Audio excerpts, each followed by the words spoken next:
What's up, everybody? I'm Chris Dailey here from the Sports Court, and I'm joined by the Director of Soccer Operations over at Phoenix Rising Football Club over in the USL Championship, Steve Cooke. So, Steve, first off, thanks for coming on the show, and happy to talk to you. So, Steve, he's a great guy. He coached in Colorado, and we'll get into all of that here in the interview. So, you grew up in Sheffield, England, and you always had kind of the mind for the game.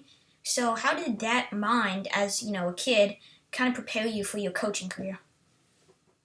Yeah, first, Chris, it's great to be with you. It's a real pleasure, and congratulations on all your hard work and success so far. I know you've got many years ahead of you, so it's a real honour to be with you. Thank you. So my background, I'm from Sheffield. It's a pretty big city in England and pretty working class, and I came from a background that was hard-working and people who looked out for each other and very, very loyal, honest people who, set out to do a good day's work. And, my granddad was a coal miner, my dad was a steel worker. Mum went out to work every day, so I come from a good family who worked very, very hard. And as you say, my journey in soccer was really at a young age, was doing a lot of different sports, being active all the time, enjoying myself and being a competitor, and then obviously it channeled into playing soccer at a decent level at Sheffield Wednesday. And then as happens a lot of times, I think with young players, you kind of realise at some point, whether it's by selection or choice, you kind of go, well, wait a minute, I may not be able to make a great living out of the game here, and therefore look to other things. So like you said, I always had a mind for coaching and teaching and trying to not only develop myself better but other people as well. I had a real passion for that. And, lo and behold, at the age of 16, through no asking of mine, my dad enrolled me in a coaching course, which was the Football Association Preliminary Coaching Award at the time, which is now kind of a UEFA B award. Enrolled me in that course, and I went on it, enjoyed it, and never looked back really. And that was at a pretty young age, probably a little bit older than you are right now, but that was kind of my start in coaching. Yes, it's great. So you had that kind of unexpected start in coaching, and then it takes you to America, so kind of describe, you get the call that you have an offer to come to America to coach. So what made you really say yes to that?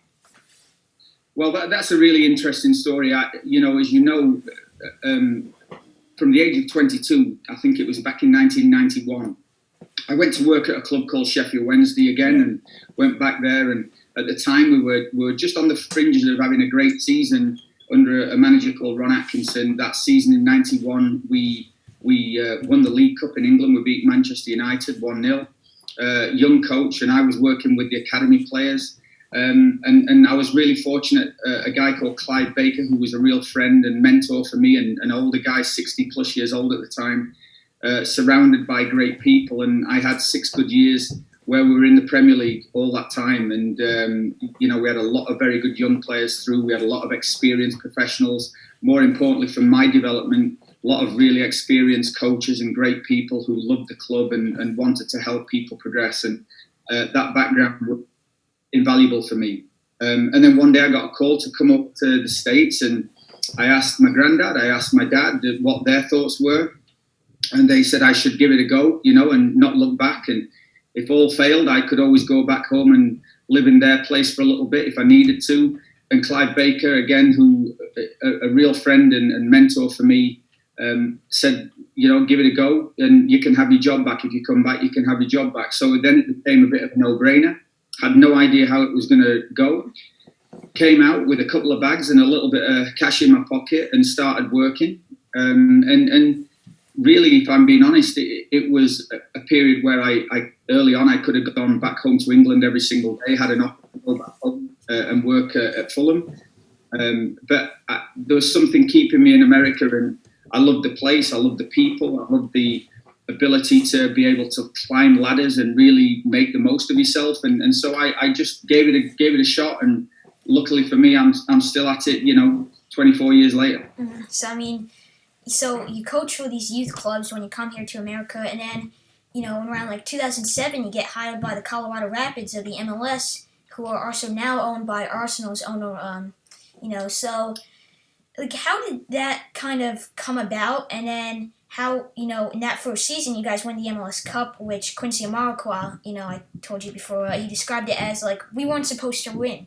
He said, like, the MLS, everybody did not want them to win. So your backs were against the wall and you win. Like, how does all of this happen in just, this time span of a year? Yeah, it's interesting you say that. When I came to America, came to Phoenix, and I was here for 11 years. And then actually it was 2010, 2007, I went to Las Vegas and was the technical director of a club there. And through various people I'd met, there's a guy called Mitch Murray, who is actually still at the Colorado Rapids, who knew of me from working at a club called Sereno here in Phoenix. And we'd had a really great group of coaches, great group of players, pushed a lot of players into the professional ranks. And Mitch was actually working in the development side at Colorado Rapids, and is now the head of scouting for the Colorado Rapids. And he just said, what do you think about this? And I thought about it long and hard. It was a big shock to my bank account because it was a huge pay cut, and that might shock some people because you're going into MLS, but it was a massive pay cut. One which I look back on and say it was probably one of the best decisions of my life, to put my feelings and my passion and what I felt was going to be good for the longer term ahead of what would feel better for that week or that month or even that year. And I went to Colorado in 2010, working again in the academy and really working on the academy development side and bringing as many young players through as we possibly could, and also broadening the base with a program which we call the Adidas Alliance, which has been incredibly successful ever since. And, in 2010, Gary Smith was the head coach and Steve Guppy, the assistant, Brett Jacobs. They had John Ireland as a fitness coach, great people who were all pretty now involved at Nashville in Major League Soccer. And they had a great coaching staff. And from a little bit of a distance, I was involved in a club that went on to win the MLS Cup that first year. And again, it reminded me a little bit of when I first got to Sheffield Wednesday, where you win the big trophy in your first year there. And, looking back, you kind of think, this is never going to change. This is amazing. This is what happens when you go to places. You just win trophies every year, and it's kind of amazing. Obviously, it doesn't always turn out that way. But had a great time in Colorado. And that year, Quincy's 100% correct, and he was a big piece of that group. And obviously a great friend of mine, Pablo Mastroeni, who I worked with in Colorado for a long time, was the captain of that team. And it was just a really great group of hard-working guys who every day turned up to work, put a great deal of effort in, listened. They were hard-nosed, tough to beat all the time. And if I'm being honest, Quincy's not wrong. People didn't really necessarily say that they would have loved the Colorado Rapids to win. We had a little bit of luck along the way, as I remember well, and played, ended up in the Eastern Conference, would you believe, and playing in Columbus and winning on penalties, as I remember. Then playing San Jose, and eventually the final was against FC Dallas, who I think probably people didn't expect them to be in the final either.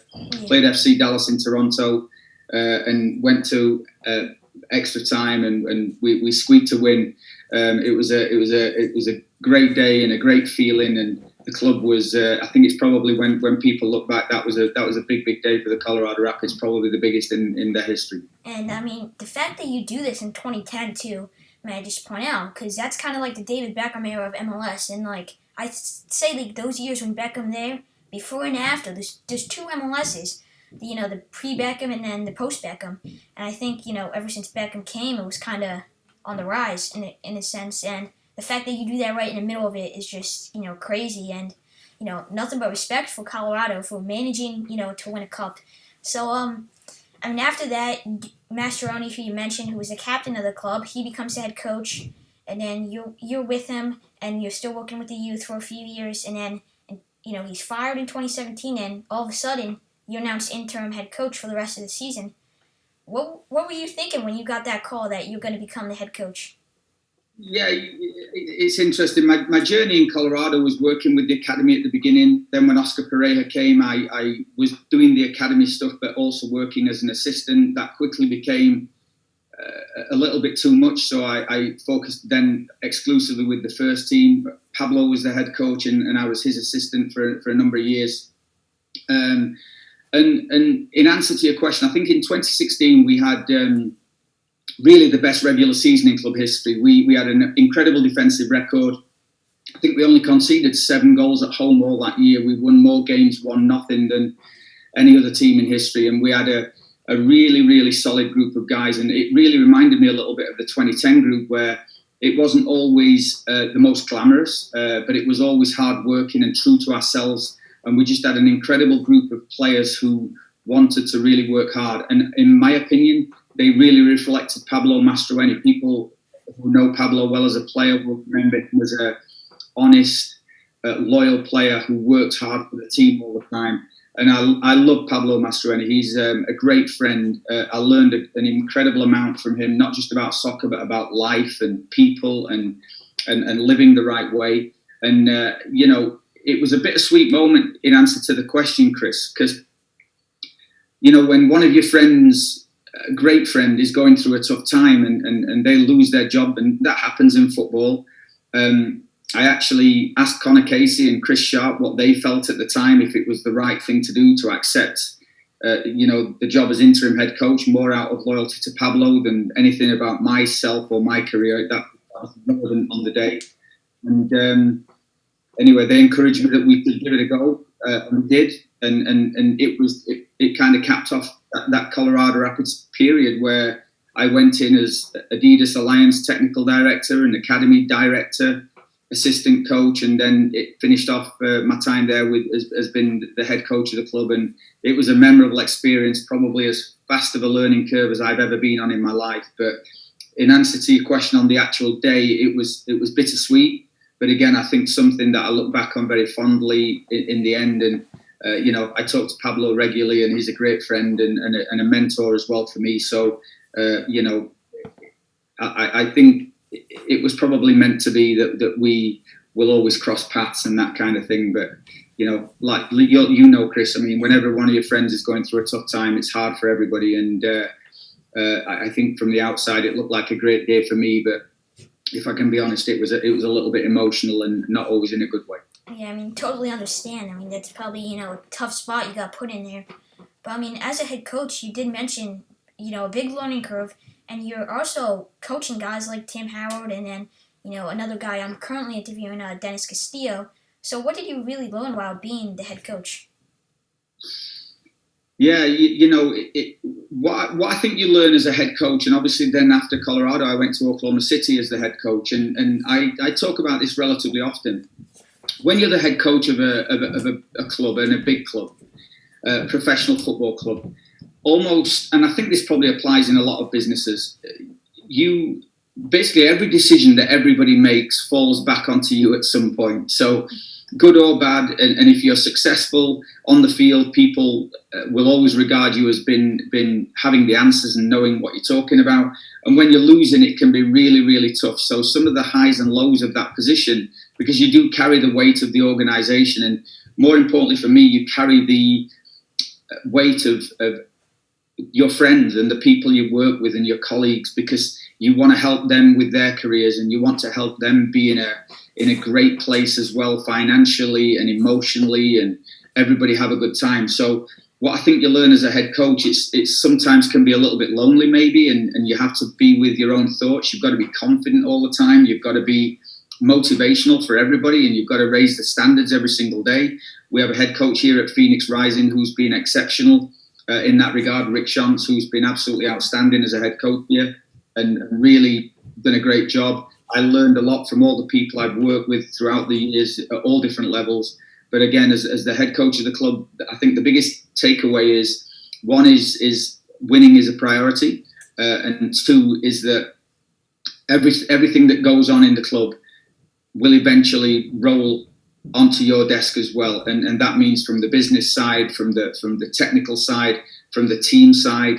It really is a big task, and anybody who does it well for many years, I have the utmost respect for, because it's a lot more difficult than I think people who aren't involved in clubs on a daily basis would have you believe. And I mean, a lot of people probably think it's just going to the practice field and coaching, but you mentioned that, which is quite cool to hear. So as you've been in the MLS, what's the toughest atmosphere because this question I would like to hear. Toughest atmosphere to play against in the MLS? Oof, this is a great question. Sporting Kansas City, we always had tough games there, and that wasn't just because of the fans. It was because Peter Vermees is a great coach. His staff are hard-nosed and they get after it, and they have a playing group that absolutely reflect those people, which are hard-working and tough and honest, and that was always a difficult place.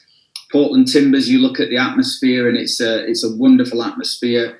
Going to Atlanta, and I think we lost 1-0 one of the years that I was there, in Atlanta's year, and that was difficult, not only with the crowd, but they had such great players as well. And the answer is, I think, really that in Major League Soccer, that there are very, very few days where you can go away from home and life become comfortable, So I remember New England, the playing surface is not the greatest. It's a big stadium, but not that many people. We always had a tough time there. But I think with so many different weather conditions, so many different playing surfaces, different flight times and areas of the country, I think they're all different. Away games in Major League Soccer are probably harder than most people would give you credit for. But I think over the years, they're the games that if you can win away from home and you come back with a result. I remember some days away from home that were just so memorable because winning in Seattle and squeaking out a win, that kind of thing is just winning in LA Galaxy is a great feeling. And because there aren't that many traveling fans in Major League Soccer, there's nothing. I always say this: there's not many better feelings in soccer than being in a big full stadium that goes deathly quiet when you win the game. And so they're some of my greatest memories. Yeah, in America, a lot of these, European countries are significantly small. So, away games, we mentioned across continent pretty much in some other places. So, after these, 7 years in Colorado, you moved to the OKC Energy, and it's your first official job as the head coach in the USL Championship. So, what was it like to finally get that job? And then how was your time really in OKC? It was good. Obviously, it was a great experience. Looking back, would I or should I have taken that position at the moment? I'm not sure. And obviously, we weren't successful on the field. I think we actually built a lot of great things for the club that they will benefit from, hopefully, in years and years to come, like actually building a training ground. When I first got there was no training facilities, so that was really difficult to try to work with that, especially coming from Colorado Rapids, where in terms of working with players and facilities, it was absolutely exceptional. So I went there with no real training facilities. And again, really nice people in Oklahoma City. And I worked with the staff that were really outstanding guys and put their work in every single day. The playing staff were great. And unfortunately, we didn't have the results, especially at home. Home for us at a place called Taft Stadium, it's very narrow, very tight. We didn't really want to play in that way. We wanted to be a lot more expansive, and that was difficult to surface. But in answer, my time there was great. It was another great learning experience, and probably as much about life as it was about soccer. And I'm forever grateful for that organisation. And they have some great leaders in that club. And when I look at Bob Funk, Tim McLaughlin, Donna, who were the ownership group, they're great people. And I wish those guys nothing but success. And I hope that they can find some in the years ahead. Yeah, and so after OKC, you go to where you are now in Phoenix Rising, which is personally one of my favorite clubs in all of America. They're doing great things. They're one of the best USL franchises of all time, Didier Drogba. So, how does it feel to kind of be back in Phoenix where your time in America all started off? Yeah, really good. And I've known the guys in Phoenix quite a long time. And Rick Shantz, the head coach, I've known, since I basically came to America. I'm talking now late 90s. So 20 plus years when I've known Rick, and actually a couple of members of staff, Blair Gavin and Corey Robertson, the goalkeeper coach, I coached when they were little kids. So I've known those guys since they were 8 or 9 or 10 years old, So I have a lot of friends here, a lot of good people who I've known for many, many years. And we had conversations just prior to the end of last season. So while I was working with OKC towards the end, there was a vision for this club about not only building the first team, but also building the whole club and building the whole player pathway and making sure that we do the right things, not just for the club, but for the community as well. And it was a challenge that I really got excited about. As soon as Rick and Bobby Dailey, the general manager, mentioned it to me, I was so excited and really felt we could be successful and achieve great things together. Obviously, the team at a first team level were having an incredible season last year and won 20 games in a row, I think it was, and finished top of the league by a mile. So I knew I was joining a highly successful and highly well-organised and high-performing first team professional team. But I think the challenge is now to build the whole club, and irrespective of whether you're in USL, Major League Soccer or any league, build the best club we possibly can and hopefully build something that will last for many, many years at the top level of US soccer. Yeah, and I mean, I can only help but smile when talking about Phoenix because the whole $1 beer nights last season, which was pretty funny. So at Phoenix, you have affiliated with other youth clubs, I believe. So it's over 6,000 kids inside the system, you said. I mean, how do you really handle, kind of being the manager of all these, youth clubs? Yeah, that's interesting. So we have approximately 6,000. It's a little over 6,000, but we'll call it 6,000 from ease of my mathematics. Young players in the organisation. And we have a central branch in Scottsdale, Phoenix area that is Phoenix Rising Youth Soccer Club. And then from that central core, and that is a great group of guys, highly successful, playing at a national level in youth soccer. And then from that, we have some satellite clubs all over Arizona. And that's an area that we want to build.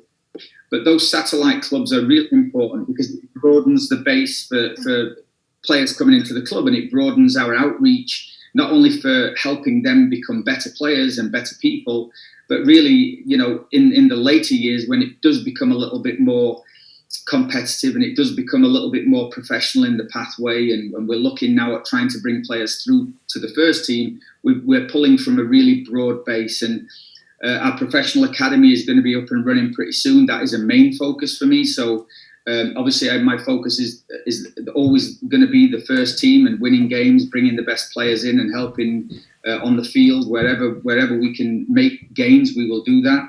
And part of that is to bring in a full professional academy that we work hard to bring in the next generation of players. That's a main focus. And underneath that, Chris Brown, who's the chief executive of the Phoenix Rising Youth Soccer Club, they do an exceptional job of providing great programs and a very competitive pathway for players to come through. And hopefully that means in a few years we can pat ourselves on the back a little bit with great work. And we've got a couple of players in the first team winning trophies who not only were born here, but they came through our system all the way through and ended up winning trophies for the first team. So that's a goal of ours and one that we're all really thrilled about getting going. Mm-hmm. And so recently Phoenix was announced for the Development Academy, and then almost instantaneously Development Academy, closes, it dissolves.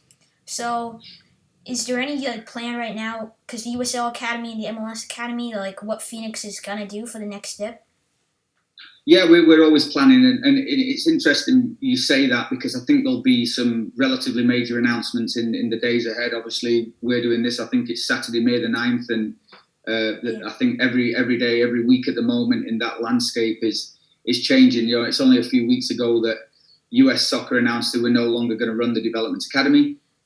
If you remember back that same day, Major League Soccer put out something that said they were going to run an elite player pathway. Which we are fully in support of. USL, the league that we're in, which is an outstanding league and got great leadership, have announced that they want to really make inroads into the academy area as well. And we support all of those. For us, we want our best players to play in the best possible environment and pathway they can. We want them to improve. We want them to enjoy themselves. And we want them to be making strides towards playing for our first team when they're old enough and when their ability is at that level. So nothing really changes for us in terms of how we work, and our style of play and our culture and our methodology and how we work with players, nothing really changes from that degree. But what may change is what they call the platform that the players play in. I think that's what's likely to be announced in the next few days or next week, where the platform that our best players play in will obviously adjust. But again, from an internal standpoint, all that means is we're going to keep working really hard with the players and working hard to give them the best possible opportunities to be successful. And I think this is great that the USL is doing this because, I mean, the national team failed to qualify for the World Cup, as and so what happens from that, that's kind of, the youth is kind of the core, and then from there it grows onto guys like Christian Pulisic, Tyler Adams, McKinney. So, with this happening, this talks of people saying Pro L for USA, what's your thought on Pro L for USA? Yeah, you mentioned some great players there, and I think the future of American soccer is really, really bright. We have some outstanding players all the way through from all parts of the country, and I think the steps that Major League Soccer are making and USL are making, professional soccer clubs in the USA, I think are doing a really, really outstanding job of putting the best pathways. And then you mentioned, this idea that above that level that there could be some promotion relegation, and I know it's always a hot button topic in the US. And as we've discussed before, I think there are many great things about US sport and the way that all of the sports in this country operate, and the fact that there are great playoffs and there are great moments in the season where people make the playoffs or are disappointed because they don't, or win a trophy and this kind of thing. I think US sport has to be unique to its own culture as well and has to embrace itself. And I know there are a lot of people who, I know how I sound, Chris, and I know I've got a bit of an accent from where I was born, but I've been in America for a long time. I'm an American citizen. I love this country. I love soccer in this country.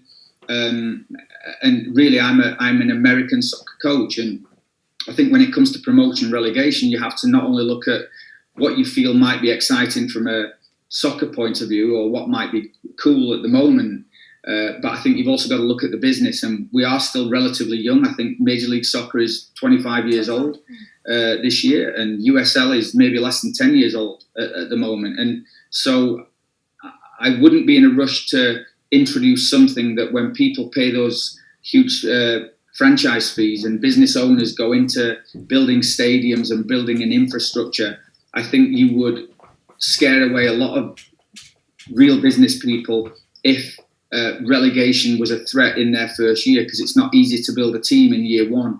However, I do think that in the years ahead, some form of promotion relegation, maybe there is a USL Championship, USL League One, and there can be some kind of promotion relegation, and the same would apply in MLS if they had two divisions. But I think a lot of that should be standard driven, and if a club finish top of the league and they meet certain standards of facilities and stadiums and finances and playing staffs and all of those brilliant things that you see in the USL Championship and in Major League Soccer, then I think, okay, that's a fair thing. But I think at the moment we should continue to build our standards rather than worry about the threat of having them taken away from us. So I'm a fan of promotion relegation. I don't know at this point whether it's too soon. And I also think that as a real big fan of the USA and US soccer, I think we might need to be a little bit more patient than that. Yeah, I completely agree with you on that, because especially, when you look at these other countries, obviously developed, America is still growing. The love for the game is still growing. First, we might want to focus on making a World Cup. And so, that's a big one. And then plus the NPSL expansion fee, I'm pretty sure is like $25,000, which is the unofficial fourth division. MLS is $350 million. That's a big drop, yeah. So the only league I'm pretty sure that's doing it is the NISA. I don't know if you know about that, but that's the new third division. So their plans to grow, to make the second division and have like two divisions within the NISA. So that's what, I'm pretty sure it's the closest form of Pro L we'll get in the USA pretty soon. So Phoenix Rising is obviously, a hot club, and this talks about Rising going to MLS. Do you have any, information or any word you could give us on that? Yeah, I mean, look, we're in USL right now, and it's been a fantastic league for this club, and there is no doubt in my mind that this league and this club will continue to grow within USL. My role is to try to build the club to be the best it can be, and help people be successful on and off the field. Not only players, but also coaching staffs and business people and all the rest of it, and add anything where I can. Ownership and the business guys and Bobby Dooley, for example, in our club really make those kind of big decisions. But I believe firmly that we can build a wonderful soccer club, irrespective of the league that we're currently playing in. We can do the things that would make us successful at the very, very highest level, regardless of what league we currently compete in. If ownership and management have those ambitions to be in Major League Soccer, I would certainly applaud them for that. However, that takes a big undertaking of business, and that is not my area of expertise by any stretch of the imagination. Am I a businessman? I mean, that would be the furthest away from where I am. But they're intelligent people who care for the club and have done a brilliant job so far of building the organisation. And I think probably at some point those conversations will always resurface. But for right now, we're delighted to be in USL, and it's a wonderful league that is growing not only on the field but off the field. The academy structure is growing in USL. USL have been incredibly good to us and to me over the course of the years, and so we're excited to do well in USL, and hopefully we can keep improving as a club. Yeah, and so obviously you're involved with USL. So where do you kind of see the USL, let's say 10 years from now? Well, it's a good question. I don't necessarily know, because obviously I don't have a crystal ball. But what I can say is the growth of the past 10 years has been exponential. And not only the growth in terms of notoriety and quality, but also the business growth and the growth of going into communities that previously didn't have a professional team or didn't have a professional aspirations, and being really, really successful. And, one of those areas, for example, is Phoenix. We have a lot of different sports. We didn't have a professional soccer team. And in Phoenix, Phoenix Rising comes along and has now become a really big deal. Other communities like New Mexico, 13,000, 14,000 fans every game in a market that doesn't really have professional sport, so to speak, at the level that they're at. And so I think there's a lot of different markets. USL has grown incredibly. Major League Soccer, 25 years old. But, again, if you'd have told everybody in 2010 what you see now in 2020, they wouldn't have believed you, So I think soccer in this country, we're always a little bit impatient, I feel, in US sport, and in soccer, I think we're no different. And I think if you take the time to look back 5 years, 10 years, you can be very proud of the league's development. And I think USL continue to do an incredible job of building it sensibly and building it in a real way that can be meaningful to a lot of people's lives. Mm-hmm. So I mean, that's great. And so for yourself, what does really the sport of soccer mean to you? Oof, man.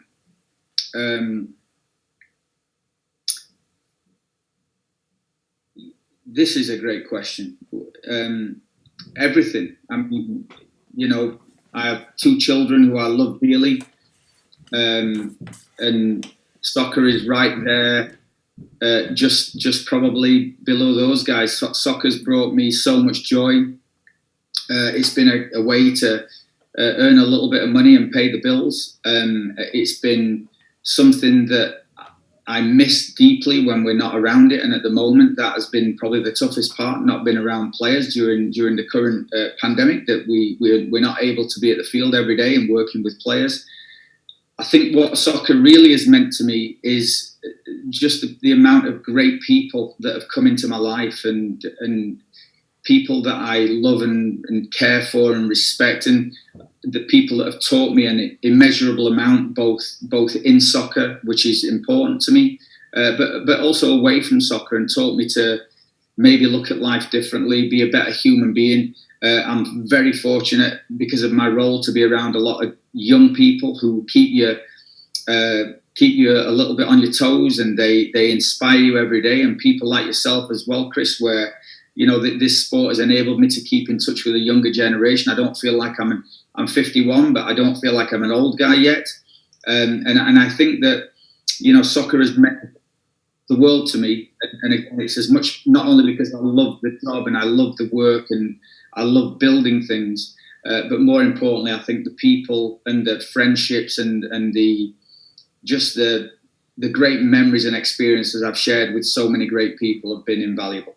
Yeah, I mean, that's amazing. So, soccer's truly given you a lot. Certainly at a young age, given me a lot to do things like this with you. And I can only thank you for coming on. And, I'm wishing you the best of luck with everything with, Phoenix. And I'm hoping, Phoenix gets that USL Championship whenever this season resumes. So, I mean, thank you for, coming on to the interview. And I'm Chris Dailey from the Sports Court, joined here by... Well, listen, Chris, again, I really appreciate your time and trouble, and please feel free to come out to Phoenix anytime to come and spend some time with us and all that stuff. And you just keep up the great work, man. You've got a great future ahead of you, and it's really exciting to be part of it. Thank you. So, everybody, thanks for watching, and if you want to go check out everything for Phoenix Rising, everything's in the description below. And I'm Chris Dailey, signing off. See you.